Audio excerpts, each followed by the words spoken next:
لیدونکو سلامونه او ښې چارې. زه نن غواړم په پخلنځي کې تاسو ته د یو ډول چرګ د اخته کېدا او پخلی در وښوم. هسې په داش کې پخومه. دا له وریځو سره هم خوړل کېږي، همدغسې له ډوډۍ سره هم خوړل کېږي. د یوه سلاد سره خصوصا ډېره مزه کوي. دې ته چې شی پکار دي، دا هم سنپ ورته وایي دلته په خارج کې، نه پوهېږم چې وطن کې به یې که نه، خو د دې یو رقم بوی ښه نه ځي، په دې شکل ده. خو په فلمور پخته کېدا، د چرګ پخته کېدا کې دا ډیر زیات خوندور کوي. هم همدا شی د خولې ژبې فرق لري. همبرګر او ساندویچ اخلي، نو دا هغه سره کچپ سره دا شي، او دا هم سس مایونیز.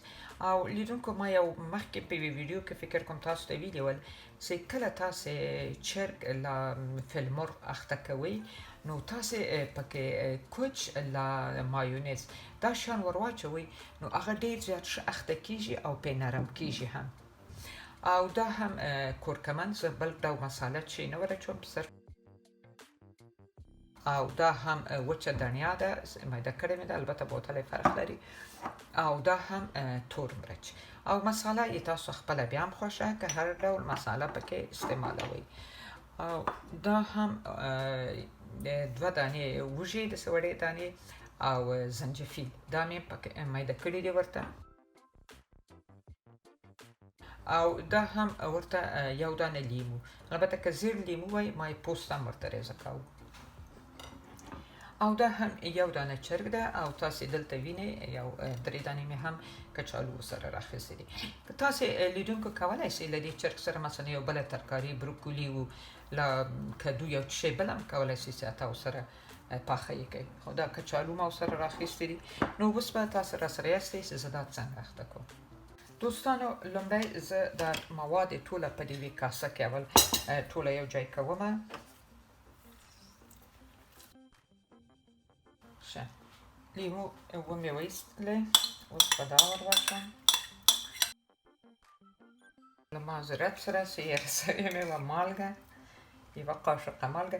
البته چرګ مې چې پرېوی په جالۍ کې مې واچوو، مالګه مې پرې اچولې وه، خو بیا هم څه مالګه به هم ور واچوم. کورکمن، دا کورکمن هم تقریبا 1 قاشقه د چای خوړلو. تور مرچ هم 1 قاشقه د چای خوړلو کم سو. دا هم وچه دنیا هم 1 قاشقه.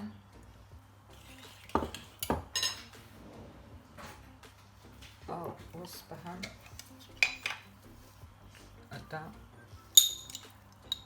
سنپ، نه پوهېږم موږ دې ته څه وایي، خو ایرانیان ورته خردل وایي. په دې قاشقې ما 4 قاشقې هم دا ور واچول.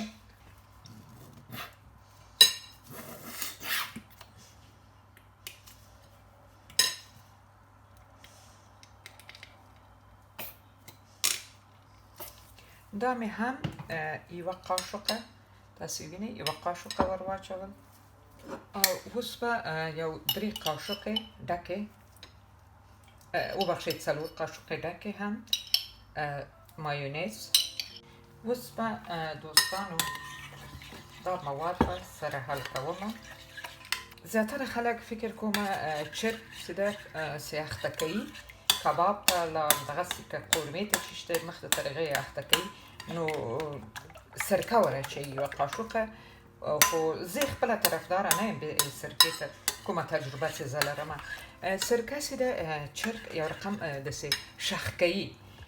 لیمو ډېر زیات ښه ده، که لیمو څومره ډېر ور واچوئ لا ښه ده.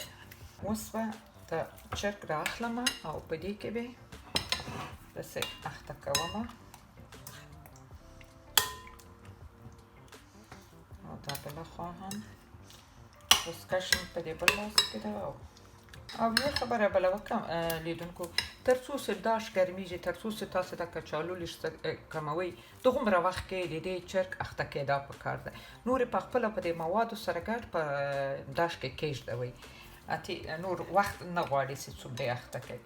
دا مواد چې ټوله سره یو ځای کړو، نو تر څو چې داش ګرمیږي، نو تقریبا یو 10 دقیقې که پرېږدوئ چې اخته غوندې سي، بس دا ورته کفایت کوي.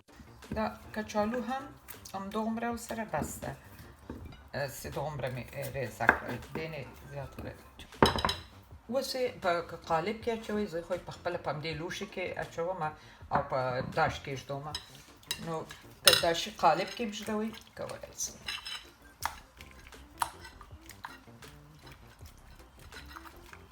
دلته یې لږ څه په لاس باید واخلم چې ښه دا مواد جذب کړي سره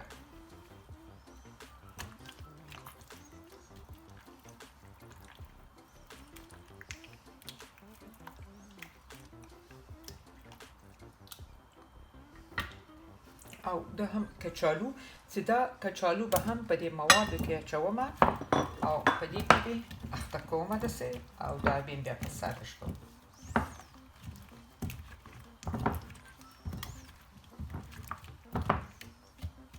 تر څو زه داش لګوم دا د کچالو دي په همدې کې یو څه پاتې کچالو هم سره ډېر ښه اخته سو د کچالو ډېر زیات خوندور راځي که دا برکولي دا رقم سره اخته کوي ډېر زیات خوند کوي دوستانو په دې شکل مې دا چرګ اخته کړو او په دې کاسه کې مې واچوو اوس بیا په دې زروره کې څه پټ کړم چې ونه سوځېږي او په داش کې به یې چیرځوم تقریبا 10 دقیقې خو په منځ کې به یو دوه وارې وګورم چې که چیرې دا نرم و دا ډېر زر پخېږي نرم و بیا دا زرورقه ځینې ایسته کومه چې دا مواد لږ څه یې اوبه وچیسي خو بیخي پرې نه وچوم چې چرګ بیخي داسې تک سور سي د کباب غوندې هغه رقم نه غواړم صرف چې دا اوبه یې مقصد لږ پرې کمې سي نو بیا د خوړلو ده دوستانو دا چرګ تیار سو د تاسې ووینئ ډېر زیات خوندور معلومیږي کباب غوندې هم نه ده او د قورمې غوندې هم نه ده په یو حساب که ووایم د چرګ د پیازه مې جوړه کړې ده نو خدای دې پسې تاسو خوښ شوي او له دې سره تاسې کولی شئ چې مثلا سلات وخورئ او لاو سره چپس پاخه کوي او اگر چې چپس ضرورت هسته چې ما کچالو مو سره پاخه کړي او لاو سره لکه څو وخته مخکې چې ما جوړ کړی و د ګلبي سلات دا د فاصلې سلات البته ما فاصله پخه کړې ده ورسره خو دا مې د قورمې په شکل پخه ده د دوستانو په فرمایش